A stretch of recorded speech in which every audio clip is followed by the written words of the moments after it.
Hello, everyone, and welcome back to the Breakthrough Blueprint, where we talk to entrepreneurs about the struggles that they've overcome and the success that they have achieved today. And today I have my amazing friend, Stefan, and I'll hand it over to him to introduce himself. Hey, thank you so much, Mel. Great to be here. My name is Stefan. I'm the CEO of alts.co. We are the world's largest alternative investing community. We started basically as a newsletter, kind of analyzing alternative deals across all sorts of asset classes, from fine art to whiskey and wine and film financing and music. And we've kind of parlayed that into a true alternative investing community where not only are we analyzing deals and discussing them with the community, but we're actually creating special purpose vehicles or SPVs so that the community members can invest in these deals directly through us.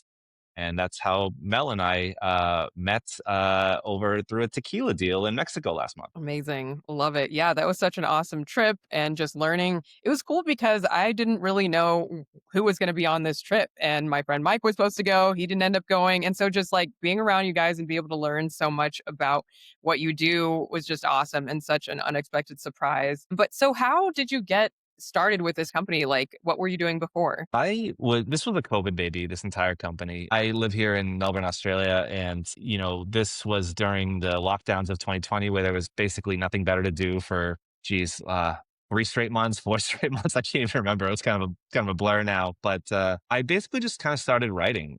I started writing on Substack and I was writing about alternative investing through Hmm. the lens of micro private equity. At the time, I was working at a company called Flippa, which is a marketplace for basically for micro private equity, micro PE deals, right? So sub $1 million buyouts and acquisitions and stuff like that. So I started writing about that world and I'm kind of just, grew a newsletter. I've always had a fondness for writing. And what I didn't realize is that the world was kind of, at that time, like really going through the beginnings of like a newsletter boom. And this was thanks to Substack and like Beehive and kind of the infrastructure that was starting to get built out there. So we just started growing through email. Which, love it or hate it, it's got a lot of cons, but it's got a lot of pros. And it was kind of a great foundation on which to build a community and build an audience. So grew to like 5,000, 10,000, 15,000 subscribers on Substack.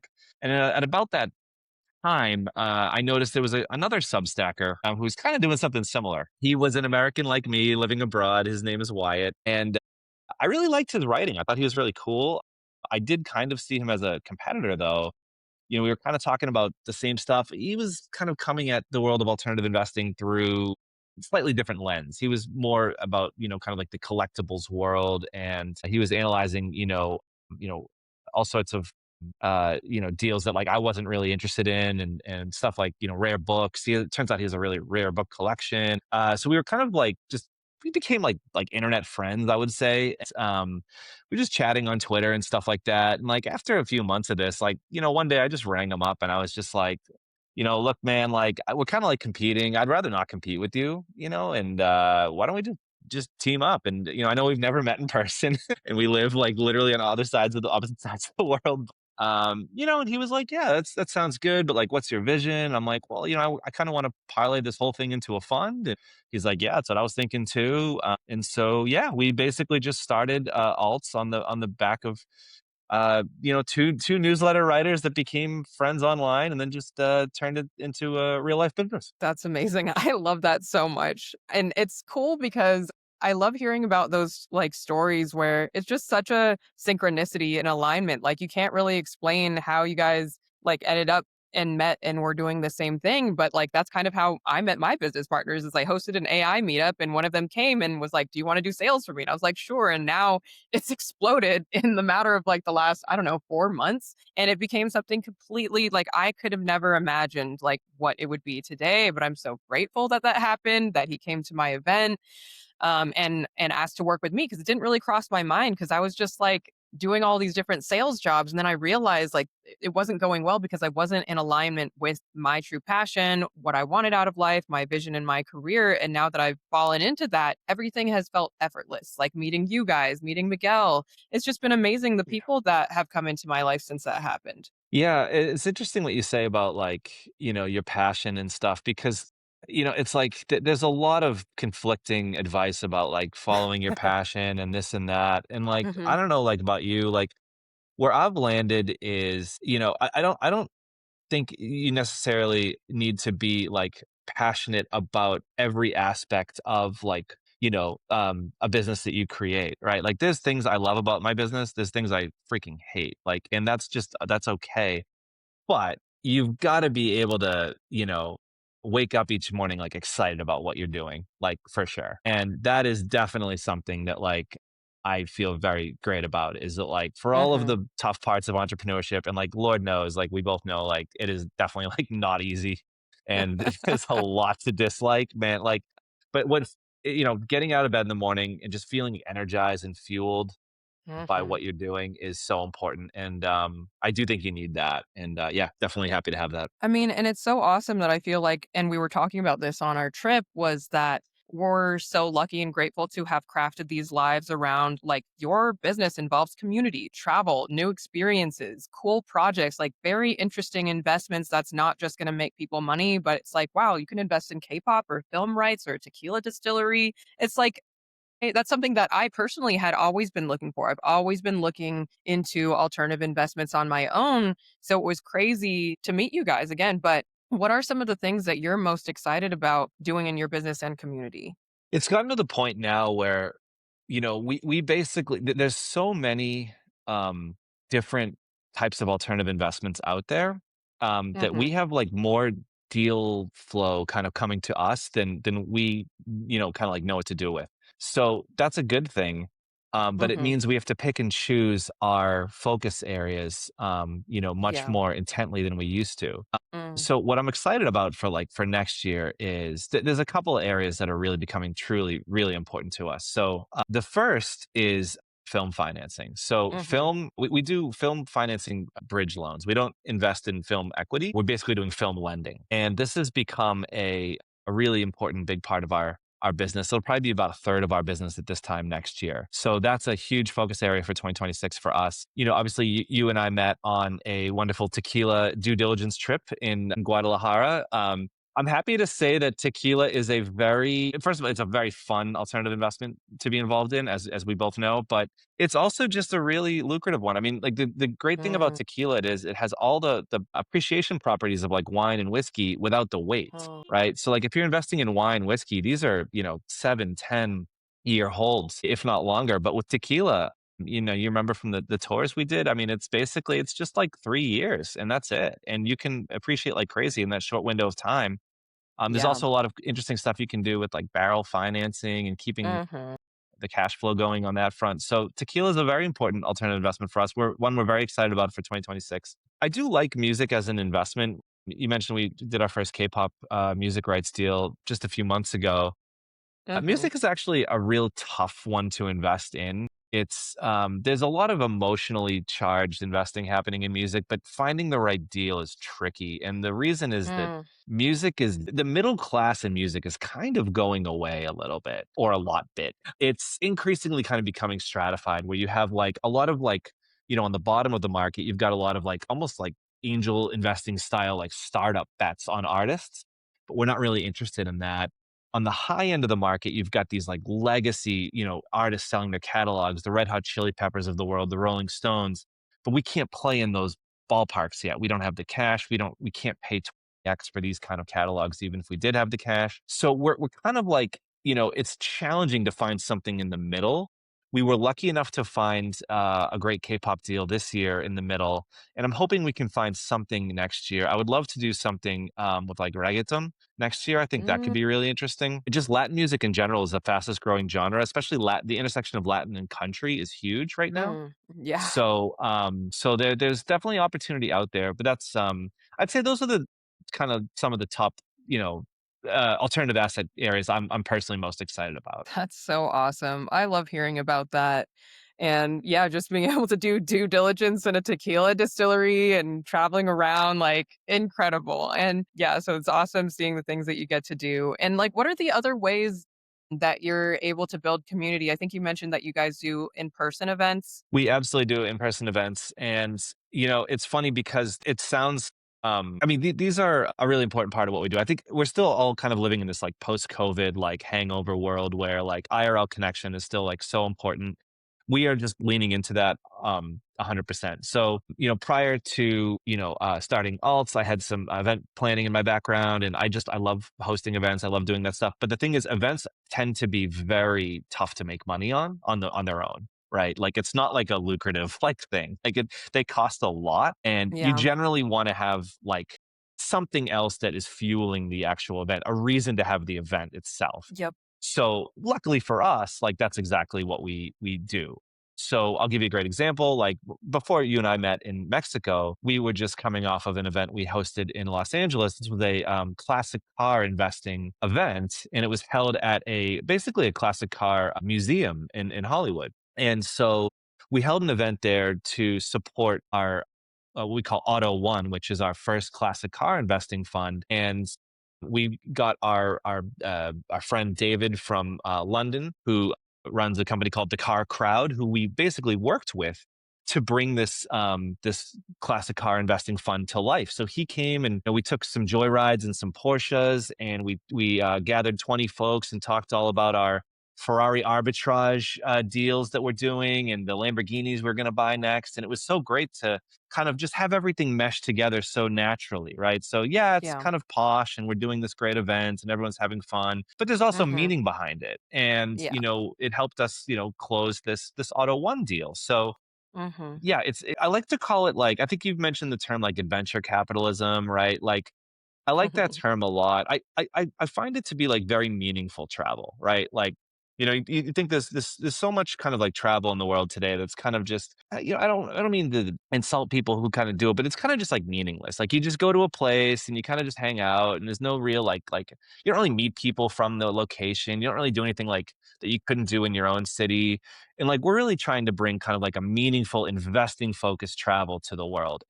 Yeah, it's incredibly, gratifying. It's a great, Mhm. it's tough not it's a tough life not to love, but I love that. It's so awesome. Every time I hear about a different fund or something that you're researching or like the things that you get to do as part of your work, it's awesome. And I've tried to I'm working towards building, this as a lifestyle business. Like I love my work and I want to work hard, but I don't want to work 12-hour days. And that was something that as what I realized earlier this year is like I'd rather put all of my energy into my own business and figure it out than like continue to try to like to be taking orders from people like as much yeah. money as you can make in sales and high ticket or software sales. It's just like I'm glad I did it, but and it's helped me a lot in what I'm doing now, which is great.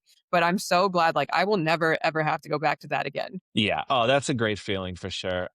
I am jealous of you though, because I'm not quite at that point where like I can do that. And by that I mean like I still absolutely work 12-hour days. I definitely love it. I know it can't keep up, but I'm so energized by what we're doing right Yeah. now that it doesn't really feel that bad.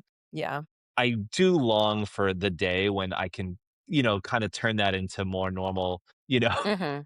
kind of Mhm. like, lifestyle kind of thing. But I will say this, like the what energizes me about what we're doing is like it's Mhm. gotten to the point with like the optionality in our business where like I can just like point to a place on the map and like find a business reason to go there, right? Like literally. Like now that's a great feeling. That's a great Yes. feeling. It's like, oh, okay, like just got back from Hong Kong. It's like, Mhm. like that wasn't just for shits and giggles. It was like there's a community in Hong Kong. There's a lot happening at the intersection of fintech and Chinese crypto in Hong Kong. Like there are Mm. business reasons to go there.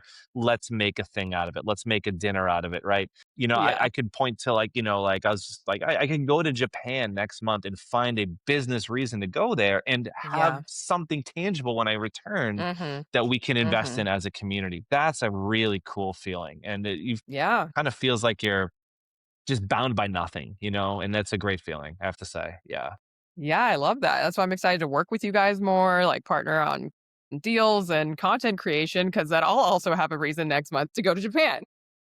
Well, I'm gonna need your help on the Colombia side. So, because you used to Mhm. live in Medellin, is that correct? Yeah, I was there for 3 months this summer, and I'd been there on and off. I lived there almost all of 2022. My community there is amazing, the people there, the entrepreneurial energy, and it's just awesome, and it's just beautiful. So definitely can help with Colombia. And that's exactly what we're looking for because, like, the thing is, we have no real strong Colombian community yet, but we Mhm. want to start to build it. We want to start to develop it, and so we really rely on partners and friends and community members like you to kind of basically to help us. And that's what we've learned with doing this community building is that, like, everyone's willing to chip in and help and kind of pay it forward, Mhm.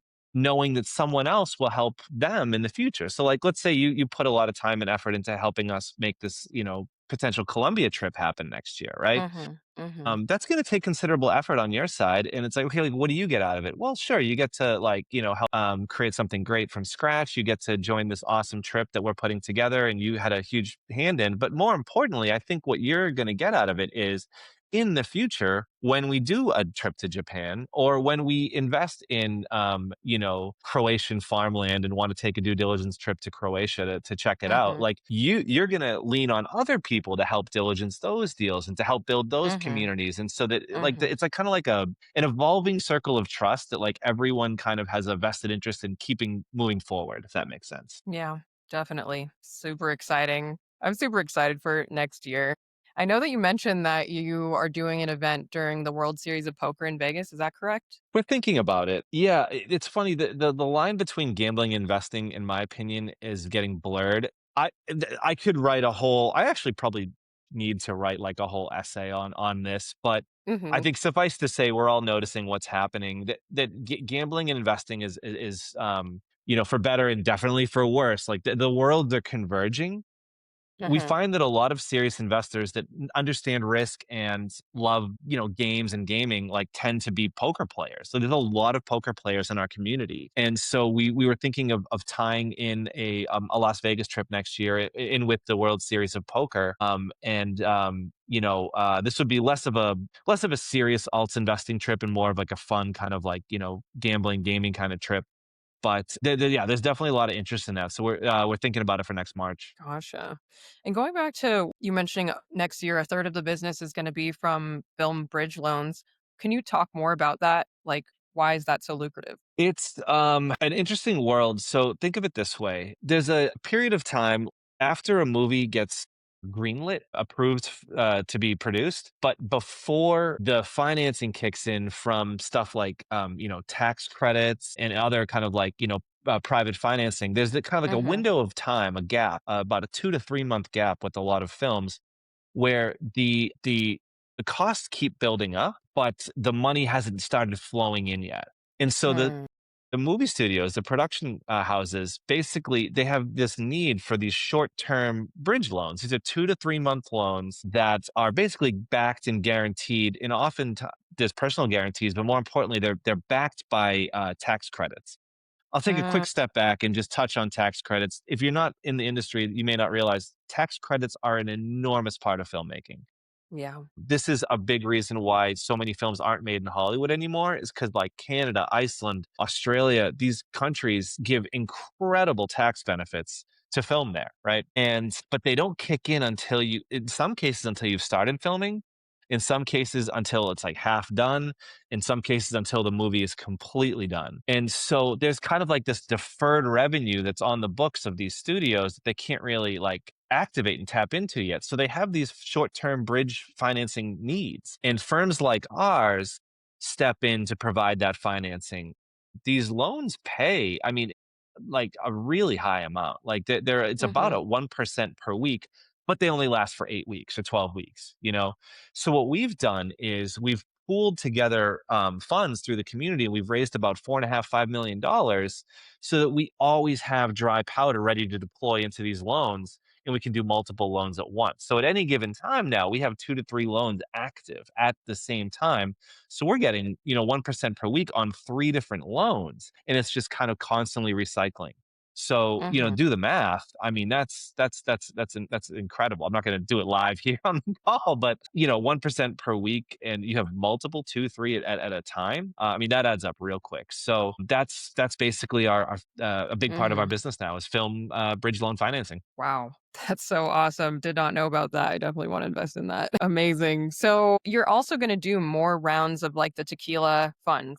I think with tequila, it's sort of there's 2 things going on. There's kind of like an Mhm. evergreen barrel buying opportunity. We have some great pictures of you and I and Miguel and Wyatt, next to the barrels. These are that never kinda goes away. There's always Okay. an opportunity to buy barrels, sit on them for 3 years, and then sell them to the market. Mhm. What's really interesting with what's happening, I think, with us and tequila is, what's happening with the Herencia de Agaves, which, by the way, I don't have my hat with me. Do you still have your hat that they gave us? Mhm. Okay, Mhm. cool. I should have been wearing it for the call, actually. But this is basically like an upscale tequila resort that is Mhm. being built just right by the tequila volcano. And it's got an amazing stretch of land that these guys have procured. There's a working distillery on the site now. So they're already earning money. The tequila tastes brilliant. The next phase of this is to start actually storing barrels for other tequila companies and using that cash flow to kind of fund the final phase of this vision, this project, which is to basically build an upscale tequila experience, tequila resort, a place people can come to taste and experience tequila, stay at a world-class hotel. It's also a working distillery, beautiful views of the agave fields and the volcanoes, and the volcano rather. It's an incredible vision. We've already started to fund phase one. So we raised about $1 million just for the phase one. That's what we saw last month, that working distillery. We were a big Mhm. part of bringing that to life, right? So that was kind of like phase one.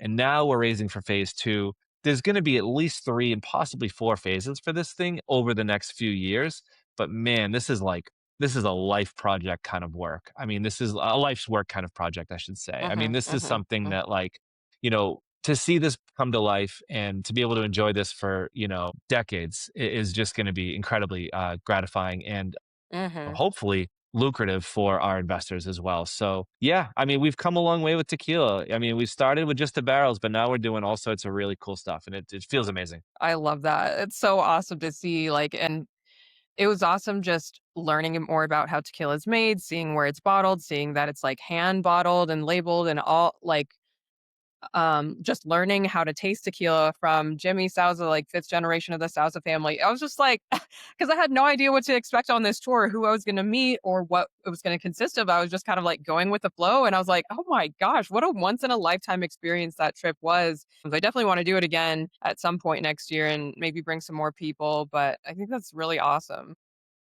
I think if I go back to if I go back to Jalisco anytime soon, I think my marriage is officially at risk. So I've got to really dial back You gotta bring the her. trips. You gotta bring her next time. I'll try so hard.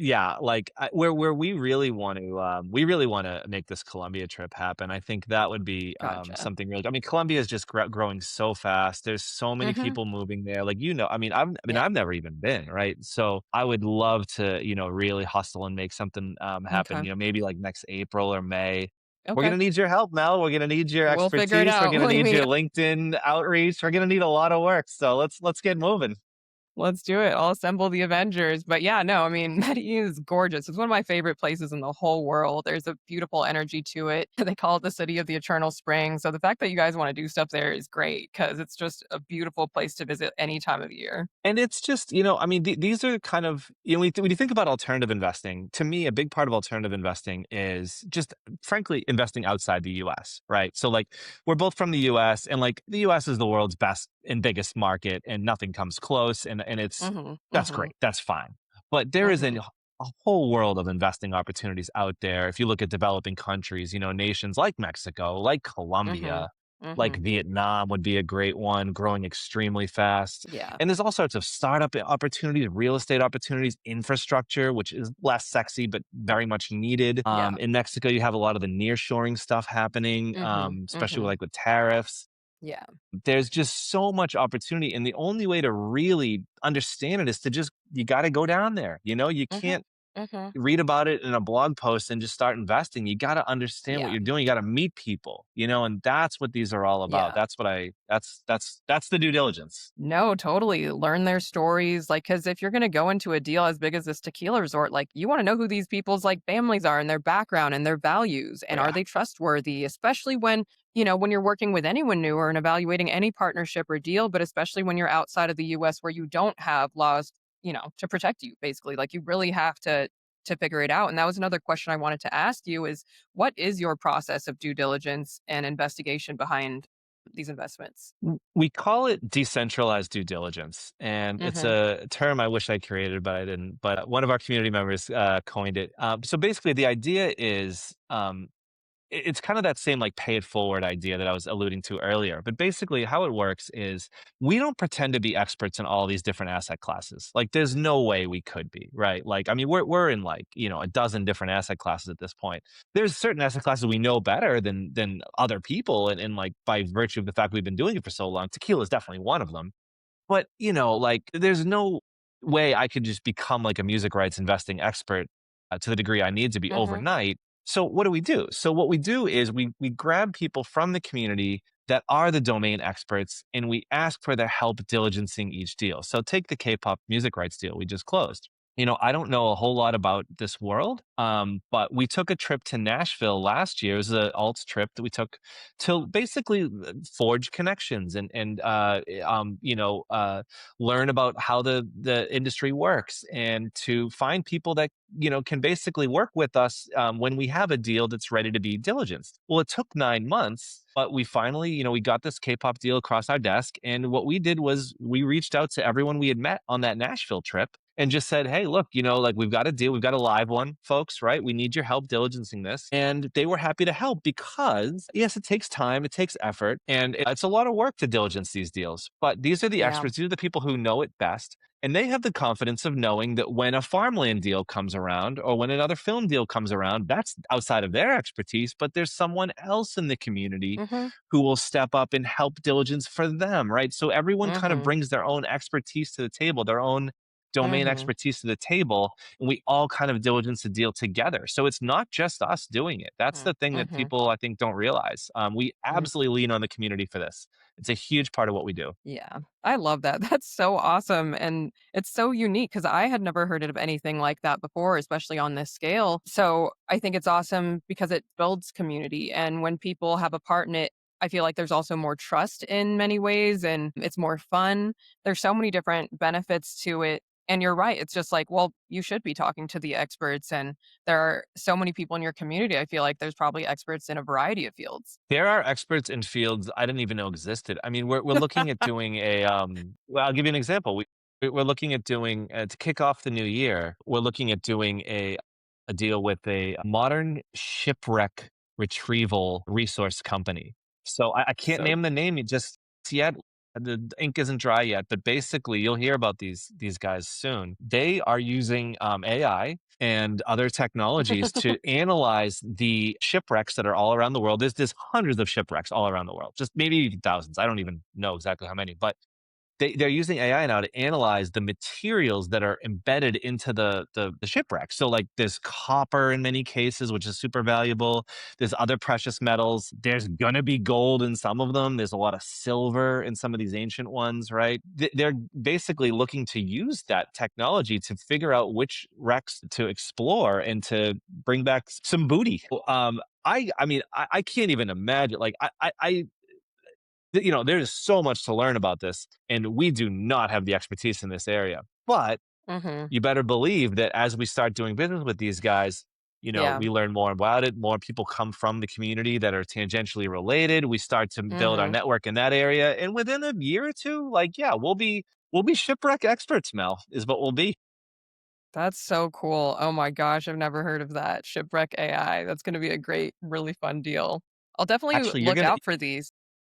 look out for this one especially because this one's interesting. What we're going to be doing is we're going to be doing an excursion to go down into the water with these guys. Now, I don't know. I mean, we got a lot of boxes to check before we're able to do a field trip like this. Scuba trip. You know, Yeah, especially given what's happened with other, like, submersibles and, we don't need to go there. But yeah, like, so that is part of, like, it's part of our due diligence. We're gonna probably take off from the Middle East. Mhm, There's, a lot of wrecks out in the Red Sea there, and so we'll probably take off from the Middle East and, go mhm. underneath the water and, like, yeah, it's all part of the due diligence, It's yeah. Wow, super cool. Oh my gosh. Middle East. Okay, I'll have to do that because I've been wanting to get my scuba license. I haven't had a chance yet, but probably beginning of next year in Mexico, maybe Tulum, I'll get it. Very Incredible. cool. So when are you guys going to announce your calendar for next year? Man, you're bringing the tough questions, bringing the heat. I think generally, I don't know if that we'll be able to announce more than a few months in advance. So, like, we have a pretty good idea of what's happening in January and February right now.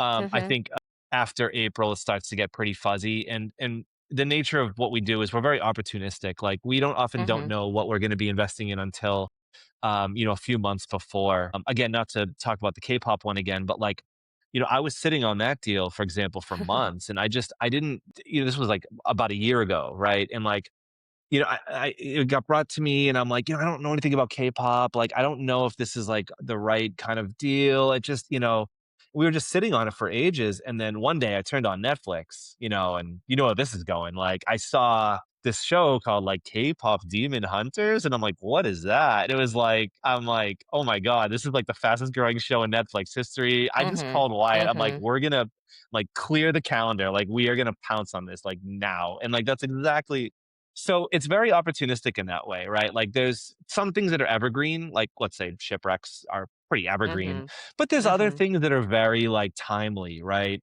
Yeah, yeah. I will say we've got the World Cup coming up. There could be something there, with sports Cool. investing. We got the Olympics coming up. There could be something there Mm, with sports investing. So that we kinda try to time things around, like, the cultural yeah. zeitgeist and what's happening. Mhm, But, yeah, so, to answer your question, mhm. I would say, like, basically at the beginning of the year, we're gonna do a big announcement. We're gonna do a whole rebrand of the site and the company and everything like Cool. that, and with that, we're gonna make it super clear and super obvious what the calendar looks like, what January looks like, what's happening in February, what's coming in March, and then it gets fuzzier past there, but the point is that, like, people it's all gonna be very dialed in and very, easy to understand, like, what we're investing in now and what's coming next. Mhm. Amazing. That's so awesome. I'm really excited to see what you guys announce. I will be keeping very close eye on the next deals because I want to get involved now. Like this is just such a cool thing because I love investing. But also, what is has been one of your favorite deals or the best deals in terms of ROI? The best deals in terms of ROI have been the film, followed Mhm. by, a lot of the artwork investing we've done.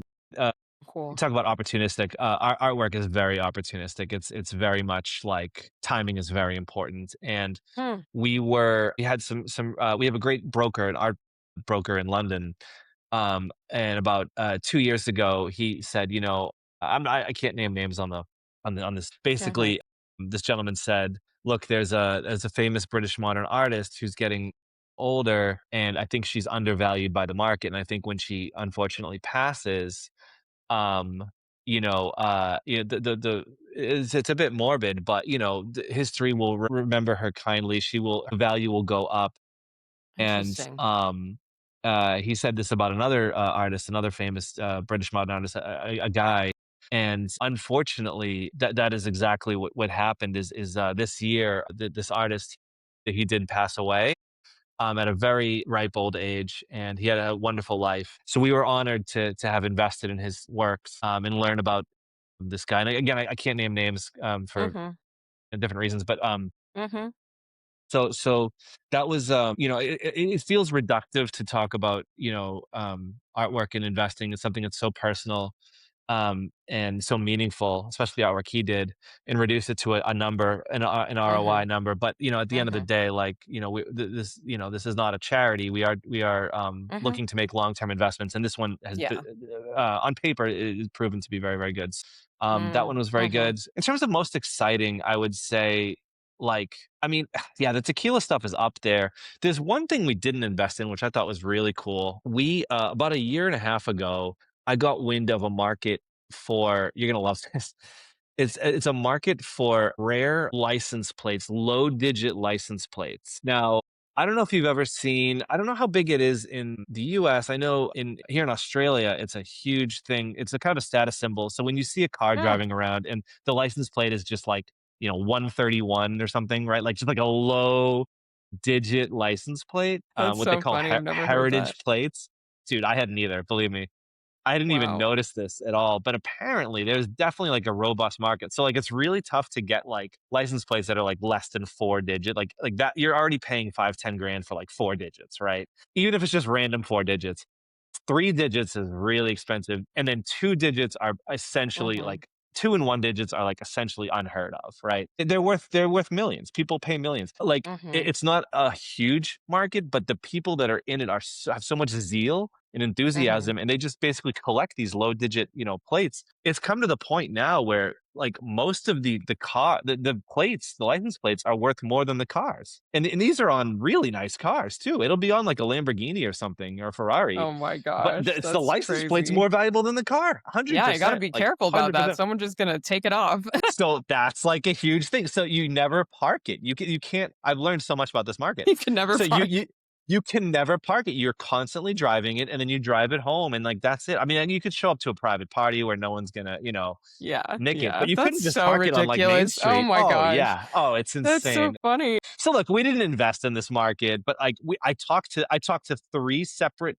serious collectors, folks that have Mhm, made a lot of money from this, mhm. and like I've learned a lot about it, and I just think that's what I love about what we do is like just learning about these esoteric markets that like you haven't even heard of. No one's heard of them, but like some people are starting to get serious about it. And by the way, I read something the other day actually that's saying that like the license plate market, the low digit license plate market is getting very big in China and it's getting very big in the Middle East in Dubai. And they had an auction recently and it was the highest price ever paid for a license plate. It was the number 7 Dubai license plate number 7. So some rich dude just, paid millions for this number 7 license plate at an auction like recently. So yeah, pretty cool. Pretty fun stuff. Interesting status symbol. Never ever heard that before, but yeah, I'm sure there's so many little, like, niche, rare markets and collectibles and things that I've never heard of, but wow, that's awesome, and then I guess just to wrap everything up, like, what are you most excited about next year? I think I'm excited about the fact that we're really starting as a business to just dial Mhm. in the operations side of things. Like